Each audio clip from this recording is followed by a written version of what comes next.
तो बच्चों हम लोग फिजिक्स पढ़ रहे हैं, तो उसमें बहुत सारे टर्म्स आएंगे, उसको हम लोग कहेंगे फिजिकल क्वांटिटीज। जैसे तुम लोग सुने होंगे force, mass, length, time, this all are called physical quantities.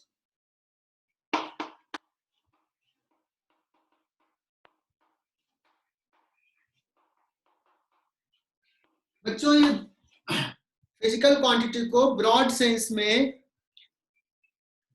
दो पार्ट में डिवाइड करते हैं अभी, हालांकि एक और पार्ट होता है थर्ड, लेकिन उसको हम डिस्कस नहीं करेंगे। तो दो पार्ट में हम इसको डिवाइड करते हैं। One is called vector physical quantity, another is called a scalar quantities, physical quantities.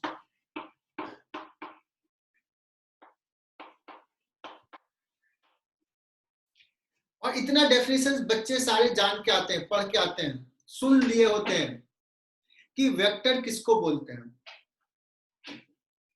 तो बच्चों कुछ फिजिकल क्वांटिटीज है जिसका अगर इंफॉर्मेशन देना है तो उसका एक डायरेक्शंस भी होता है, उसका एक मैग्नीट्यूड भी होता है। मैं अभी क्लियर करूंगा इसको। और कुछ फिजिकल क्वांटिटीज होती है जिनका सिर्फ मैग्नीट्यूड होता है, उसका कोई डायरेक्शन से रिलेशन नहीं होता, कोई डायरेक्शन से इन्वॉल्व नहीं होता उसमें। जैसे मास, मास का दिया 2 kg, दैट्स इट, उसमें कोई डायरेक्शन काइंड ऑफ थिंग नहीं है। बट वेलोसिटी, वेलोसिटी में क्या होगा कि ये इधर जा रहा है कि इधर जा रहा है कि इधर जा रहा है, तुम मूव कर रहे हो, तुम्हारा कुछ वेलोसिटी है, वो किस डायरेक्शन में है, कितना मैग्नीट्यूड है। There are certain physical quantity जिसमें डायरेक्शन भी एसोसिएटेड होगा, डायरेक्शन भी लिंक होगा उससे। तो वैसे फिजिकल क्वांटिटी को रफली अभी मैं बोल रहा हूं कि उसको कहेंगे वेक्टर क्वांटिटी। और जिसमें डायरेक्शंस का कोई रिलेशन नहीं है, डायरेक्शन से कोई एसोसिएशन नहीं है, तो उसको हम लोग कहेंगे स्केलर। तो मैं कुछ एग्जांपल लेता हूं। वेक्टर में हो जाएगा, सॉरी स्केलर में हो जाएगा बच्चों मास, टाइम, एटीसी।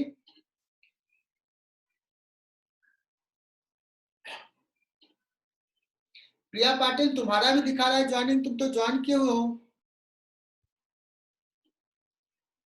या एग्जिट हो गए होगे। वेक्टर क्वांटिटीज में आ जाएगा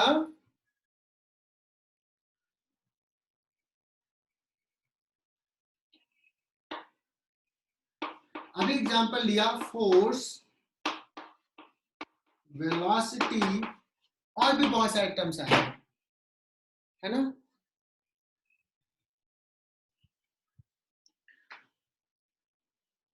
सो हमने दो पार्ट में डिवाइड कर दिया जितने फिजिकल क्वांटिटीज हैं।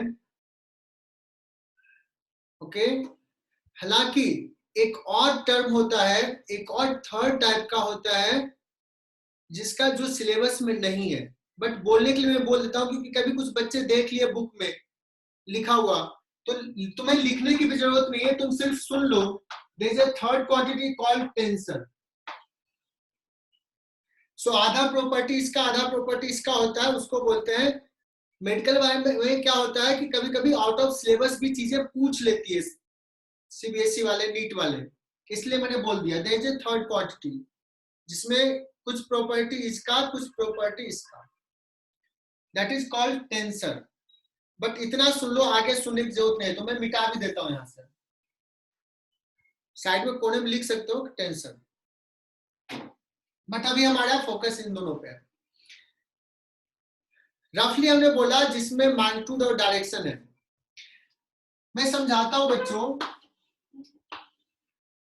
एक ब्लॉक है, इसका मास कुछ है, और मैं इसमें बोलूं कि बच्चों जाओ इस पे एक 5 न्यूटन का फोर्स लगाओ, apply a force on this block of magnitude 5 Newton.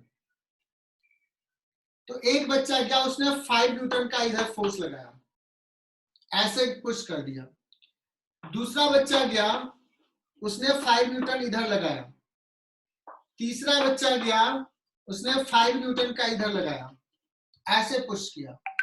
चौथा बच्चा गया किसी एंगल पे लगाया 5 न्यूटन। कैन यू से कि अलग अलग बच्चे ने जो लगाया फोर्स उसका रिजल्ट डिफरेंट आएगा।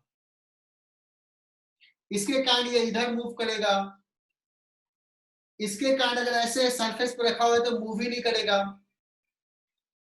तो different force generates different impact, result different हो गया। क्यों? जबकि हमने सबको कहा कि 5 न्यूटन का फोर्स लगाओ, सबने अलग अलग तरीके से लगाया। रीजन इज कि हमने डायरेक्शंस नहीं बताया, हमने फोर्स को यूनिकली डिफाइन नहीं किया। यूनिकली मतलब अगर हम कहते बच्चों कि जाओ एक फोर्स लगाओ 5 न्यूटन का ईस्ट के डायरेक्शन में, तो सारे बच्चे वही करते। तो to define uniquely a physical quantity we need magnitude as well as direction, then the physical quantity is called vector quantity. तो बच्चों क्या लिखोगे?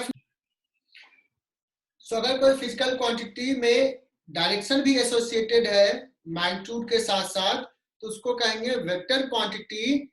But this is not complete definition, one more thing is there, तो वो हम आगे बताएंगे।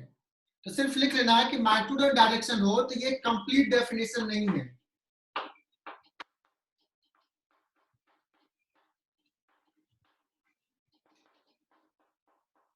Not complete definition, we will discuss it later. इसको कंप्लीट थोड़ी देर में करेंगे। स्केलर क्वांटिटी में हमने कहा बच्चों की उसमें सिर्फ मैग्नीट्यूड है, डायरेक्शन नहीं है।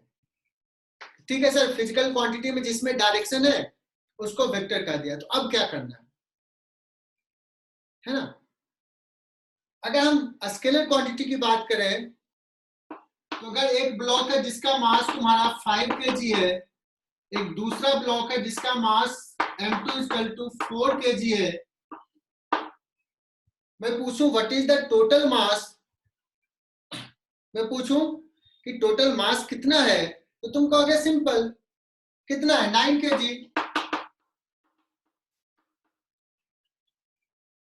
लेकिन अगर बच्चों में पूछूं कि एक ब्लॉक है, इस पे 5 न्यूटन का फोर्स लगाया और एक 4 न्यूटन का फोर्स लगाया, तो रिजल्टेंट क्या होगा? उसका रिजल्टेंट क्या होगा? कुछ बच्चे रियलाइज किए होंगे कि ऐसे हम नहीं कह सकते।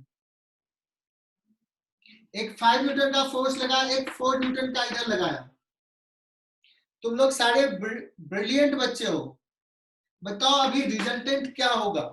इज इट 9 या इज इट 1? इन दोनों का इफेक्टिव क्या होगा? 1। तनिष्का कहा गया, बहुत बढ़िया। देखो हम कह रहे हैं कि तुम लोग ब्रिलियंट बच्चे हो। अगर मैं कहूं कि इधर लगाया 4 न्यूटन, 5 और 4, अब रिजल्टेंट इसका रिजल्ट क्या होगा? अब 9 हो जाएगा। 9 इधर लगाया अलग हो जाएगा, इधर लगाया अलग हो जाएगा। दैट मीन्स इतना रियलाइज किया कि अगर दो फोर्स हम लगा रहे हैं तो किस डायरेक्शन में लगा रहे हैं, कैसे लगा रहे हैं, उस पे उसका रिजल्ट डिपेंड करेगा। मतलब दो फोर्स को ऐड करना सिंपल नहीं है। दो फोर्स को ऐड करना सिंपल नहीं है। उसको ऐड करने के लिए हमें सीखना पड़ेगा कौन सा रूल से ऐड करेंगे, कैसे होगा, कैसे एंगल पे डिपेंड करेगा, है ना? मतलब हम इस चैप्टर में क्या पढ़ने वाले हैं बच्चों कि अगर कोई क्वांटिटी फिजिकल क्वांटिटी वेक्टर है तो उस वेक्टर को कैसे ऐड करेंगे, कैसे सब्सट्रैक्ट करेंगे, है ना? कैसे मल्टीप्लाई करेंगे, क्या दो वेक्टर्स को डिवाइड करेंगे तो क्या रिजल्ट होगा, डिवीजन होता भी है कि नहीं होता है। तो जो जो ऑपरेशंस तुमने स्केलर क्वांटिटी में पढ़ा है वैसा वैसा ऑपरेशंस हम यहाँ पे वेक्टर क्वांटिटी में भी करेंगे। ये अलग रूल फॉलो करता है, इसके लिए अलग रूल है। और फिजिक्स में हमें ऐसे बहुत सारे फिजिकल क्वांटिटी है जिसका डायरेक्शन है जो वेक्टर क्वांटिटी है, और हमें उसको डील करना है बच्चों। तो हमें वेक्टर्स के प्रॉपर्टीज को जानना होगा, कैसे उसके साथ ऑपरेशंस करेंगे ये हमें जानना होगा। तो आई होप कि तुम्हें ये समझ में आया कि हम क्या पढ़ने वाले हैं और इसकी जरूरत है या नहीं। सो हमने कहा था कि हम लोग बहुत बेसिक से चलेंगे। तो सबसे पहले ये देखेंगे कि हम इसको कैसे रिप्रेजेंट करते हैं, वेक्टर को। रिप्रेजेंटेशन, सो रिप्रेजेंटेशन ऑफ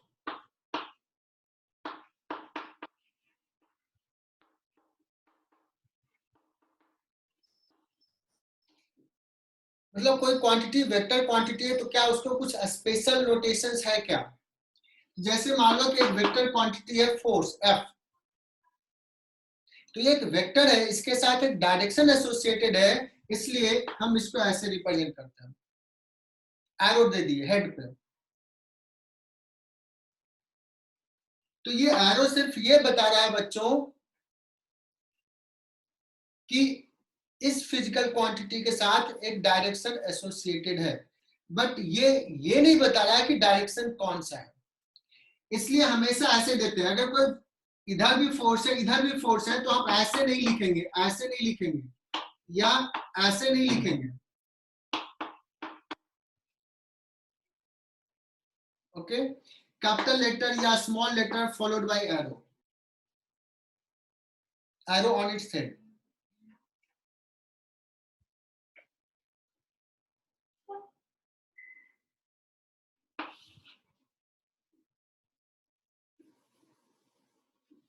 ये हो गया सिंबल, ऐसे दिखाते हैं। एक होता है ज्योमेट्रिकल रिप्रेजेंटेशन,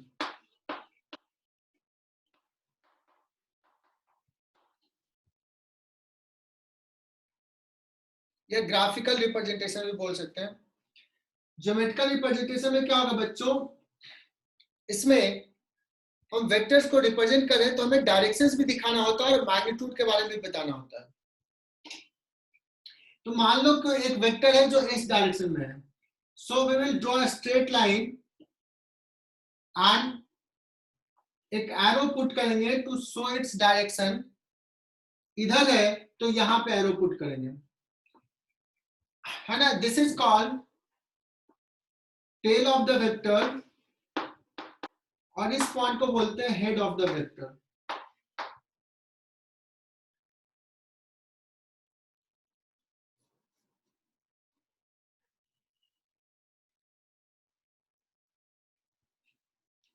मान लो ये पॉइंट ए है, ये पॉइंट बी है, सो हम इसको ऐसे भी लिखते हैं बच्चों, A B vector. The magnitude length of the vector, length of the straight line,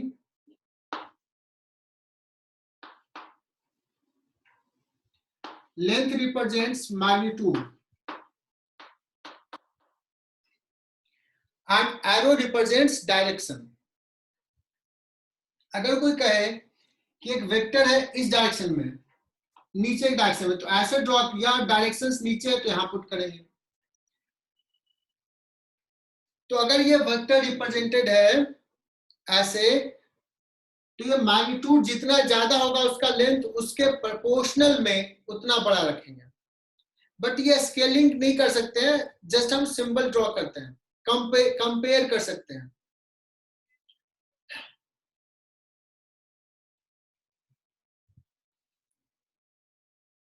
okay बच्चों, जैसे हमने सिंबल में ऐसे ड्रॉ किया, तो इसमें मैग्नीट्यूड कैसे रिप्रेजेंट होता है, तो वेक्टर और ऐसे साइन देते हैं, this is called modulus. So modulus of vector A, तो अगर ऐसे दिया तो ये बता रहा है मैग्नीट्यूड।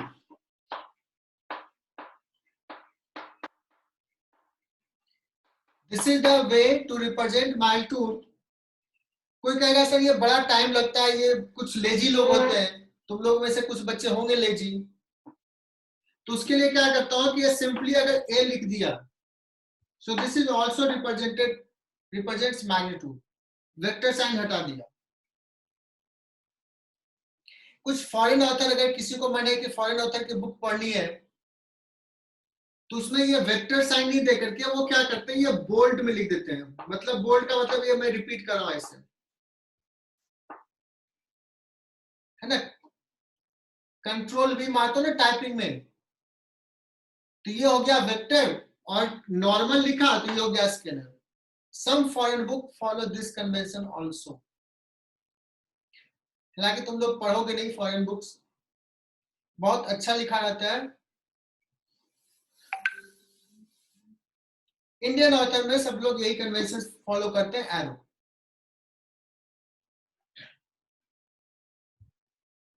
अपूर्व जैन बहुत ट्राई कर रही है। प्रथमेश ने कहा पढ़ते हैं, बहुत बढ़िया प्रथमेश। बच्चों अभी हमने दो वेक्टर ड्रॉ किया जिसमें हमने कहा कि मैग्नीट्यूड दोनों का सेम ड्रॉ किया हूं बट डायरेक्शंस अलग है। तो मैग्नीट्यूड सेम ड्रॉ किया तो मैंने ये लिख दिया, लेकिन मैंने कहा कि क्या ये दो वेक्टर को इक्वल वेक्टर कहेंगे, तो कहेंगे नहीं कहेंगे। The two are not equal. Why? Because direction is different. Because direction is different. तो बच्चों दो वेक्टर इक्वल कब होगा? Two vectors will be equal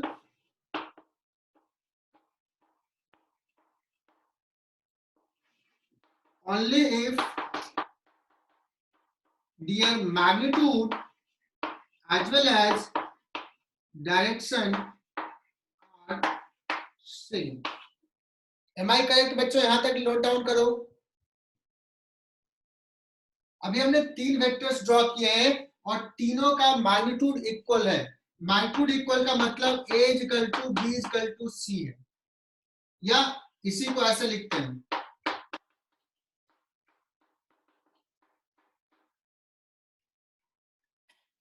what about direction? Direction भी अभी हमने क्या दिया, same.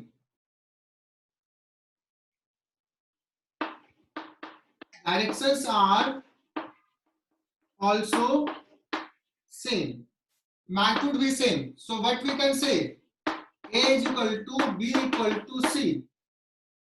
So these three vectors are equal vector.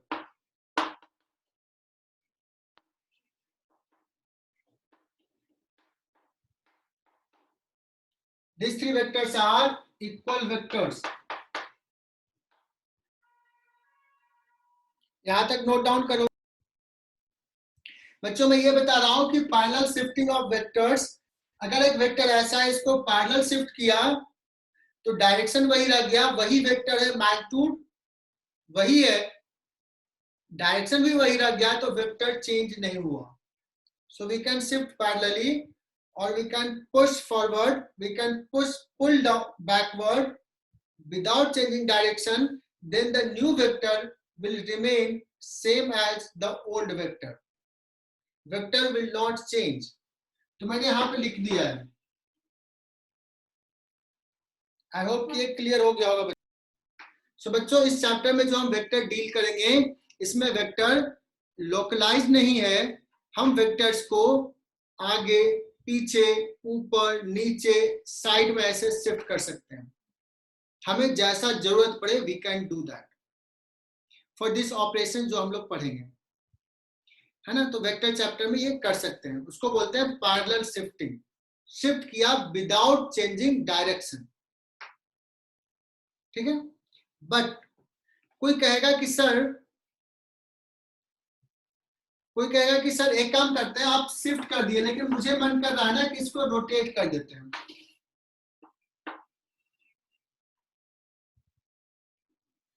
क्या कर दिया, इसको रोटेट कर दिया थीटा एंगल से। ये मान लो ए वेक्टर है और ये सपोज ए डैश वेक्टर न्यू वेक्टर का है, तो क्या ए वेक्टर और ए डैश वेक्टर सेम है? क्या ए और ए डैश सेम है? क्या कहोगे बच्चों, ये सेम नहीं है। क्यों नहीं सेम है? बिकॉज डायरेक्शन अलग है। तो क्या कंक्लूजन हमने ड्रॉ किया? ऑल्दो ए का magnitude is equal to A dash का मैग्नीट्यूड, क्योंकि उसी वेक्टर को रोटेट किया है। तो मैं लिखूंगा if a vector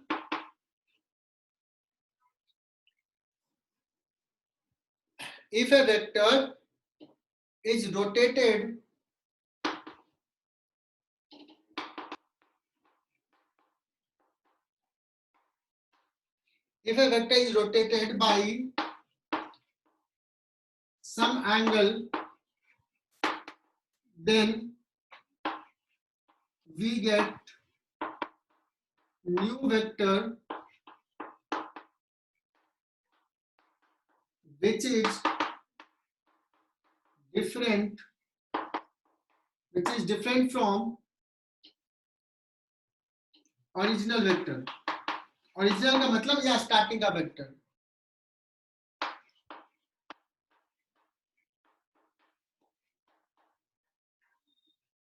I think hand writing समझ में आ रहा होगा, क्योंकि मैं बोल भी रहा हूं साथ में। वेक्टर को रोटेट करेंगे तो हमें अलग वेक्टर मिलेगा, वही वेक्टर पहले वाला वेक्टर नहीं रहेगा, डिफरेंट हो जाएगा फर्स्ट वेक्टर से। बट कोई बच्चा कहेगा सर एक काम करो, आप वेक्टर को रोटेट कर रहे हो ना कोई एंगल से, मैं ऐसे रोटेट कर रहा हूं,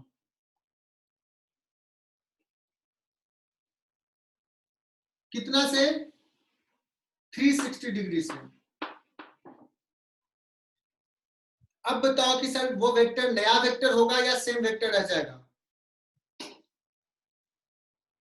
तो मैं कहूंगा हाँ बच्चों, स्पेशल केस होगा, सेम रह जाएगा।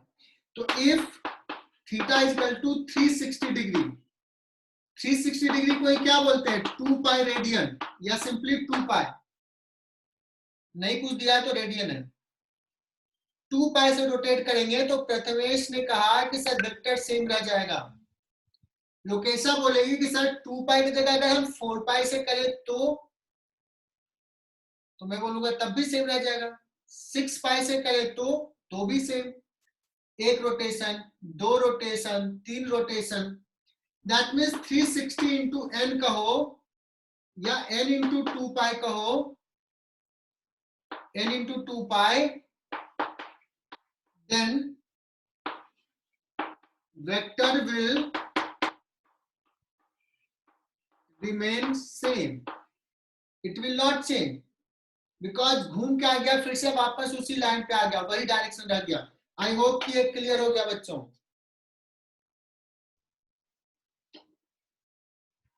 एक बार रिपीट कर देता हूं, if a vector is rotated by some angle theta, then we will get new vector which is different from the original vector. However, if theta is equal to n pi, मतलब 2 पाई का n times, n क्या है यहाँ पे? n is any integer. If theta is 2n pi, या इसी को लिखेंगे n into 360 degree, then vector will remain same. इसमें किसी को डाउट नहीं होना चाहिए। सो वेदांत ने बताया कि सर अगर थीटा को क्या करते हैं ना, घुमाते जाओ 180 ले आते हैं। अगर ये ए वेक्टर है और इसको रोटेट कर दिया कितना से? 180 डिग्री, या इसी को लिखते हैं पाई रेडियन, सिंपली पाई भी लिखूंगा।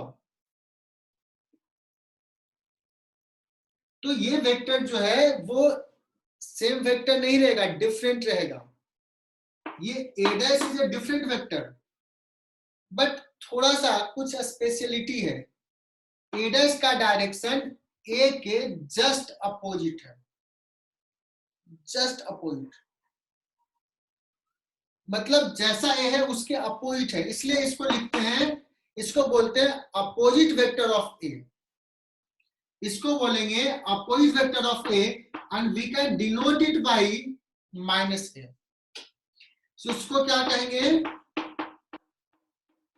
अपोजिट वेक्टर ऑफ ए, या इसी को कहेंगे negative vector of A, negative of A. Am I clear? तो अगर थीटा 180 किया या पाई किया, या कोई कहेगा सर एक काम करते हैं ना, एक बार घूम जाते हैं 2 पाई और फिर 3 पाई किया, या कहें theta is equal to simply 2n plus 1 pi where n is integer. बच्चों अगर n इंटीजर है तो ये एक ऑड नंबर है। ऑड नंबर अगर है तो देखो इवन वाले में तो एक टर्म घूम लिया, बचा फिर पाई,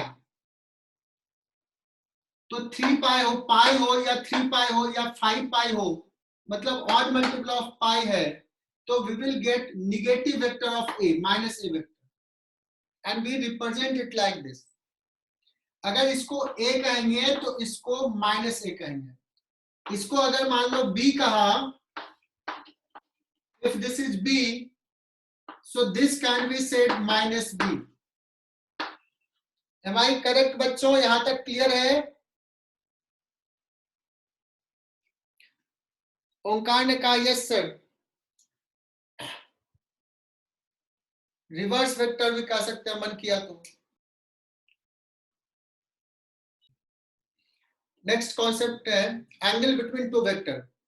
बच्चे यहाँ पे गलती करते हो, तो अब मैं पहली बार बोल रहा हूँ कि यहाँ पे थोड़ा फोकस करना, पहली बार, हालांकि बहुत थोड़ा सा कॉन्सेप्ट है। बच्चों एक वेक्टर ए है और एक वेक्टर बी है। तो देखना दो, इसका डायरेक्शन इधर, इसका डायरेक्शन ये, तो दो डायरेक्शंस के बीच का ये जो एंगल है, this is called angle between A and B. मान लो बच्चों ये है सी और ये वेक्टर है डी।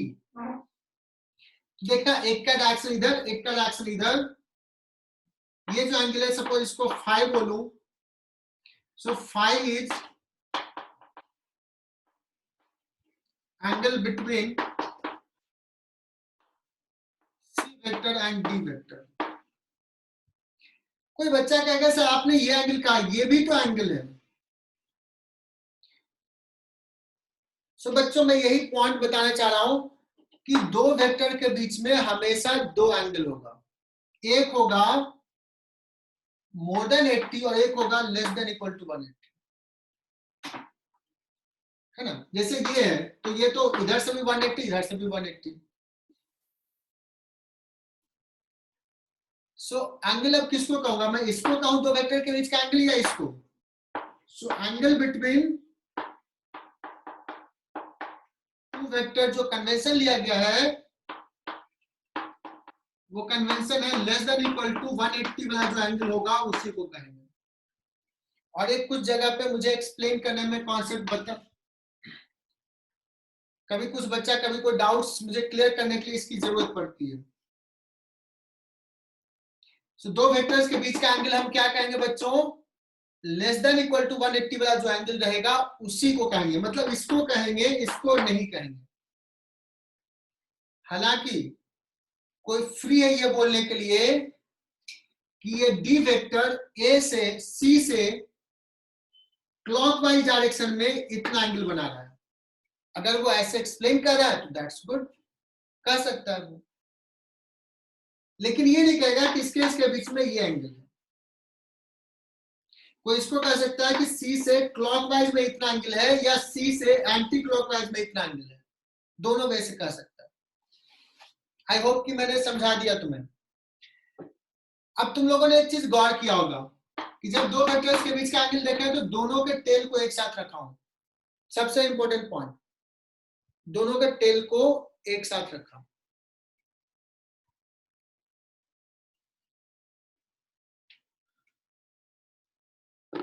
कहोगे सर अगर मान लो एक वेक्टर ऐसा है और एक वेक्टर ऐसा है, this is E, this is F, पूछो कौन सा एंगल है दो वेक्टर्स के बीच में? तो देखो एक का हेड पे दूसरे का टेल है, तो एंगल बताने के लिए क्या करो, पहले टेल को कोइंसाइड कर दो। तो कैसे कोइंसाइड करेंगे, तो इसको पुश कर दो।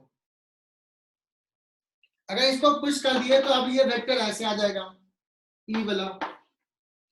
अब दोनों के बीच का देख लो एंगल, यही थीटा हो जाएगा एंगल।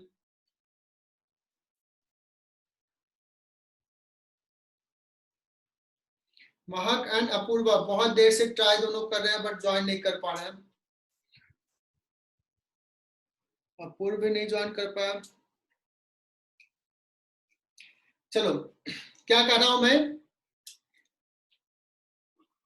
कि दोनों का टेल नहीं मैच कर रहा था, तो दोनों को टेल को मैच कराने के लिए हमने इसको पुश कर दिया, टेल यहां पे आ गया। अब देखो ये एंगल है, ठीक है। डायग्राम जरूर ड्रॉ कर लेना। This is angle between two vector.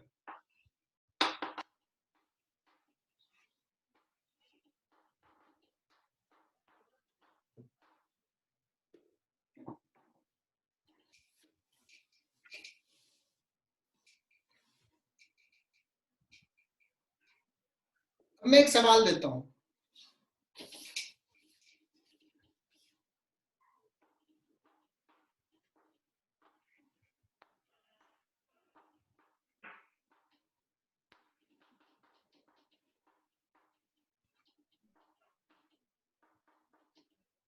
$120. क्या बात है, मेरा सवाल कंप्लीट नहीं हुआ, आंसर आ गया, क्या बात है, बहुत बढ़िया। आई होप कि सारे बच्चे भी समझ गए होंगे। रुद्राक्ष ने बता दिया और किसी ने बोल के भी बता दिया 120 होंगे। ये मेरा फेवरेट सवाल है बच्चों। क्यों होगा 120? ये एंगल नहीं है, इसका हेड दूसरे का टेल, इसको आगे बढ़ा दो। So this is the angle between two vector. ये 60 है तो ये हो जाएगा 180 माइनस 60। प्रिशा, प्रिशा समझ में आया क्या? अरे महक ज्वाइन कर ली फाइनली, बहुत एफर्ट के बाद। हार नहीं मानी, कितनी बार, कम से कम 100 बार ट्राई की होगी। Well done. एक और राज नहीं ज्वाइन किया अभी तक। मल्टीप्लीकेशन ऑफ ए वेक्टर, एक वेक्टर को मल्टीप्लाई कर रहे हैं, लेकिन किससे? By a scalar quantity. Scalar का मतलब 2, 3, 5, पाई, ऐसे।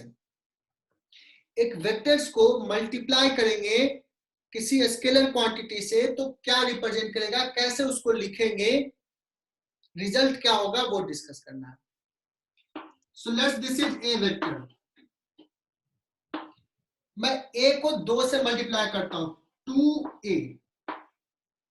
सो पहला चीज, 2 स्केलर क्वांटिटी उससे मल्टीप्लाई किया, तो देखो लिखने का तरीका 2a। यहां पे हमने कोई भी साइन नहीं दिया, ना ऐसे दिया ना ऐसे दिया, कुछ भी नहीं दिया, कोई साइन नहीं, 2a। Am I clear? ना ऐसे लिखना ना ऐसे लिखना।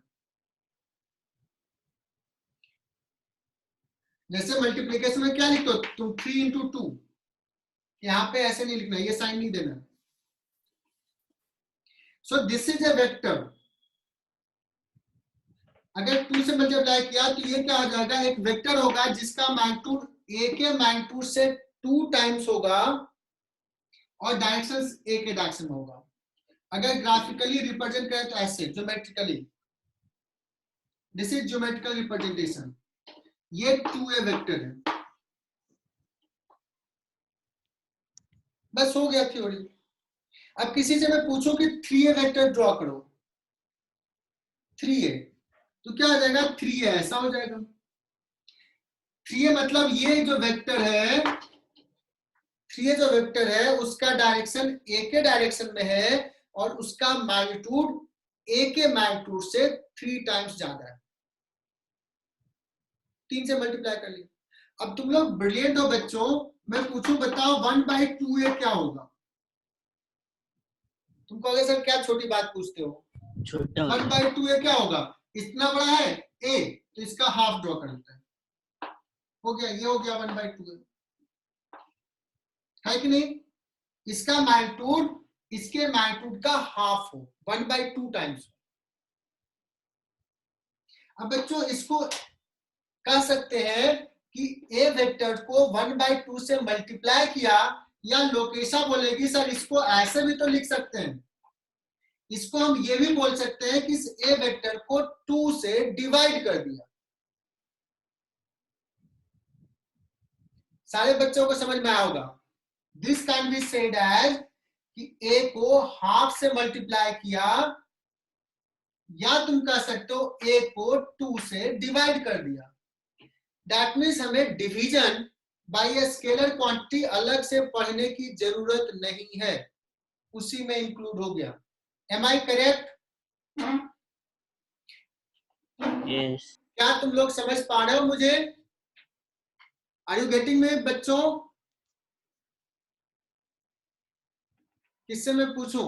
ओंकार बताओ, क्लियर हुआ ये कॉन्सेप्ट? ओंकार? Yes, sir. पल्लवी, पल्लवी सिन्हा? प्रथमेश ने कहा यस सर, गुड प्रथमेश।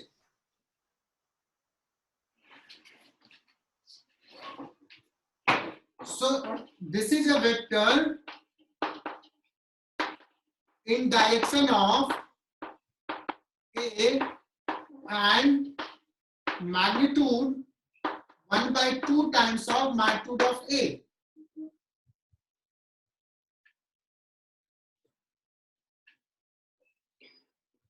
हालांकि अब तुम लोग इतना समझ सकते हो बिना बताए भी।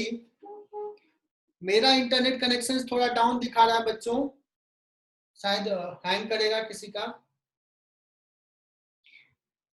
हालांकि मैं कहूं कि अगर मान लो मैं -2a से मल्टीप्लाई करता हूं, -2 से, सॉरी -2 से, तो तुम लोग समझ जाते कि क्या होता, ऐसा हो जाता वेक्टर, ऐसा अपोजिट हो जाता। बहुत बढ़िया प्रथमेश, तो ये मैंने बोला नहीं बट तुम समझ जाओगे। मैग्नीट्यूड 2 टाइम्स होगा बट डायरेक्शन अपोजिट हो जाएगा। अगर माइनस से मल्टीप्लाई करेंगे, प्लस से करेंगे तो डायरेक्शन वही रह जाएगा और मैग्नीट्यूड उतना टाइम्स हो जाएगा। अब सुनना, मैं आगे बढ़ रहा हूं और बहुत इंपॉर्टेंट पॉइंट पे आ रहा हूं। मैं कहूं कि ये हमारा वेक्टर ए था, ए को 3 से डिवाइड कर दिया, व्हाट इज इट्स मैग्नीट्यूड? कहोगे a/3, या ऐसे लिखोगे। मैं कहूं कि a को इससे डिवाइड कर दिया, what is magnitude?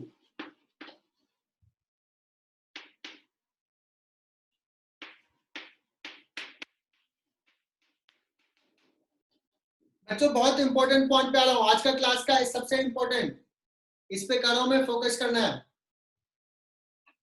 A vector को उसी के मैग्नीट्यूड से डिवाइड कर दिया, तो जो वेक्टर बचेगा, ये वेक्टर का मैग्नीट्यूड हो जाएगा 1।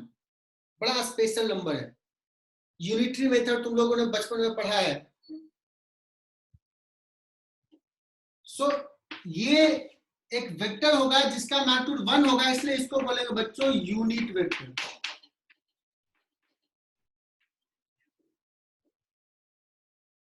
बड़ा स्पेशल वेक्टर है, इसको स्पेशल ट्रीटमेंट देना पड़ेगा, थोड़ा ज्यादा प्यार करना पड़ेगा, वैल्यू थोड़ा ज्यादा देना पड़ेगा, इसलिए इसको क्या करते हैं, स्पेशल नाम दे देते हैं।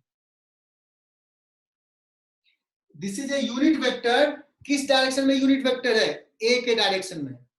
इसका डायरेक्शन क्या रहेगा? मैं बोलता था direction will be along A, magnitude change हो रहा था, तो डायरेक्शन ए के अलोंग में मैग्नीट्यूड 1 है, यूनिट है, सो इसको ऐसा लिखते हैं ए कैप। बच्चों वेक्टर का एक अलग नोटेशंस बताया, कैप, कैप बना दिए, मतलब एक स्पेशल ट्रीटमेंट दे दिया, एक अलग उसको पहचान दे दिया, और ये सिर्फ और सिर्फ यूनिट वेक्टर के लिए है। मतलब अगर ये कोई कैप पहने हुए है मतलब समझ जाओ कि ये यूनिट वेक्टर है, बताने की जरूरत नहीं। जैसे टोपी पहने हुए एक होते हैं ना नेता लोग, पहले पुराने वाले, अब तो कोई भी नहीं पहनता है, तो वैसे ही जोकर। टोपी पहने देखो तो लोग कहता है नेता हो क्या, तो वैसे ही है, बड़ा इंपॉर्टेंट है वो A cap. So cap is a special notation for only unit vector. मतलब अगर किसी ने कह दिया कि बताओ इसका मैग्नीट्यूड क्या होगा, तो तुम कहोगे 1, ये यूनिट वेक्टर है, कोई डायरेक्शन है। मैं कहूं कि ये वेक्टर का मैग्नीट्यूड क्या होगा 1, ये यूनिट वेक्टर है। क्लियर बच्चों, क्लियर। अगर मैं किसी से पूछूं बताओ बच्चों कि 3j कैप इसका मैग्नीट्यूड क्या होगा, देखते हैं कितने बच्चे समझ पाते हैं। 3 है ना, 3 यूनिट कहेंगे, बिकॉज जे कैप का 1 है और उससे 3 मल्टीप्लाई कर दिया, मतलब ये वेक्टर 3 मैग्नीट्यूड का है और डायरेक्शन किधर है, जे कैप के डायरेक्शन में। तो बच्चों समझना, कोई भी वेक्टर आई कैप कोई एक डायरेक्शन है, कोई डायरेक्शन है आई कैप। मैं कहूं कि आई कैप के डायरेक्शन में 5 मैग्नीट्यूड का एक वेक्टर लिखो, कहोगे सर बहुत सिंपल है, 5 आई कैप, ये तो ओके। मैं बोलूं कि कोई ए वेक्टर के डायरेक्शन में 5 मैग्नीट्यूड का वेक्टर लिखो, तो तुम अगर ये लिख दिया 5 ए कैप तो गलत हो गया, इसका मैग्नीट्यूड 5 नहीं है, इसका मैग्नीट्यूड है 5 times of magnitude of A. इसका मैग्नीट्यूड 5 नहीं, इसका मैग्नीट्यूड है 5 times of magnitude of A. But हमने टारगेट दिया था बच्चों कि write a vector of magnitude 5 in the direction of A. तो क्या करोगे, सबसे पहले ए के डायरेक्शन में एक यूनिट वेक्टर निकालो, ए का required vector is equal to 5a cap, that means 5 times of A by magnitude of A. मैं थोड़ा सा फास्ट यहां बताया, लेकिन शायद समझ में आ गया होगा, नहीं तो रिकॉर्डिंग देख लेना, टाइम भी हो रहा है। सो ये इंपॉर्टेंट है, मैं एक बार रिपीट कर देता हूं। आज का क्लास का सबसे इंपॉर्टेंट पॉइंट यही है, किसी भी डायरेक्शन में अगर किसी डिजायर्ड मैग्नीट्यूड का वेक्टर लिखना है तो सबसे पहला काम क्या करना है, उस डायरेक्शन में यूनिट वेक्टर निकालना। उस डायरेक्शन का यूनिट वेक्टर कैसे निकालोगे, वो वेक्टर डिवाइड बाय मैग्नीट्यूड। बच्चों अभी परेशान मत होना कि सर ये मैग्नीट्यूड कैसे निकालेंगे, वी विल डिस्कस, बताएंगे, अभी सिर्फ आइडिया बता रहा हूं। वेदांत पाटिल म्यूट कर लो। अगर हमने ए कैप लिख लिया,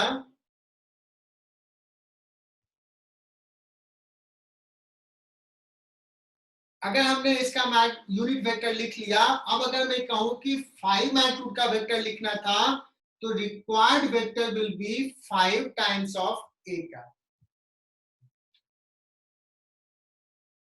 इज इट ओके?